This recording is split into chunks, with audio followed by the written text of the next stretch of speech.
상해 임시 정부를 이끄던 그런 때예요. 본인의 호를 백범으로 바꿉니다. 저도 깜짝 놀랐습니다. 이 백범이 무슨 뜻을 갖고 있는가? 이 백범은요, 두 단어를요 묶어 놓은 겁니다. 그 당시 가장 천하다 이야기되어지는 백정의 백자와고요, 평범한 사내를 뜻하는 범부의 앞자 백범이다라는 말이요, 이 두 글자를 따와서 본인이 백범이다라고 이야기를 한 겁니다. 그래서 백범 김구라라고 우리는 알고 있지요. 본인이 나라를 위해서 헌신을 결정하고 발걸음 옮겨가면서요, 가장 천했던 백정의 백자와 가장 평범했던 사내를 뜻하는 범부의 범자와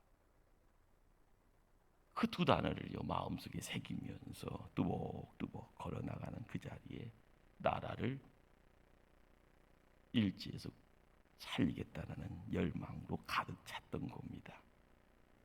그가 감옥에 갇혀 있으면서요 독립을 염원하면서 이런 글귀를 남겼습니다. 나는 감옥의 뜰을 쓸고 유리창을 닦을 때마다 하나님께 빌었다. 우리나라가 독립해서 정부가 생기거든 그 집에 뜰을 쓸고 유리창을 닦는 일을 해보고 죽게 하소서. 지금 이 시대는요 하나님의 사람들이 필요로 하는 시대입니다. 너무 많은 사람들이 하나님 이름 내걸고 열심으로 발걸음 옮기다가 보니까요 경쟁하는 모습이 세상과 똑같아서 좋습니다. 우리는 하나님의 사랑의 순수함을 이야기할 수 있고요, 예수 마음을 이야기할 때 그 예수의 마음이 어떤 마음이라는 것을 성경을 통하여서요 누군가의 기독량으로 들려진 내용이 아니라 말씀 붙잡고 그 예수님의 마음을 조금이라도 느껴보려고 하는 그러한 거룩됨의 기도의 시간을 지켜나갈 수 있는 모습이 있을 때 우리는 누군가를 섬길 수 있을 줄 압니다. 내게 맡겨진 삶의 현장, 거기에서 우리는 부름받아 가정을 지키고 직장을 지키고 그리고 내가 몸담고 있는 공동체를 지켜나가고 있습니다. 그렇게 섬긴다라는 그 모습을 통하여서요 공동체가 살아 움직이게 되어질 때 우리는 내 힘으로 그 일을 감당하는 것이 아니라 하나님이 도와주셔서 그 일을 감당한다라고 이야기되어질 겁니다. 사람들의 얼굴에 미소가요 행복이 넘치고요 활력이 생겨나는 가운데 서로가 서로를 격려하고 서로가 서로를요 칭찬하고요 서로가 서로의 아픔의 내용 속에서 같이 울어주고요 그러는 가운데 십시일반으로 함께 모을 때요 작은 것이 아니라 큰 것이 나타나 누군가의 도움으로 크게 함께 어울려가는 그런 모습들, 바로 그 모습 속에서 우리는 첫째라는 단어를 만들어 나갈 수 있을 줄 압니다. 지금 시대는 어렵습니다. 모두 남의 탓을 하고 있기에요 조금만 자기와 달라도요 항상 언성이 올라갑니다. 적대자로 여기고요 넘어뜨리려고 무너뜨리려고 합니다. 그러나 하나님을 알아가는 거룩한 성도는 달라야 될 줄 압니다. 우리에게 주신 하나님 나라의 그런 비전, 그 비전을 마음속에 새겨나갈 때마다 매일매일 회복의 자리, 매일매일 회복을 통하여서 하나님의 은혜를 담을 수 있는 그릇, 그 가운데 우리 목포 초대교회 믿음의 일꾼들 한 분 한 분들이 아름답게 세움받아야 될 줄 믿습니다. 기도하십니다.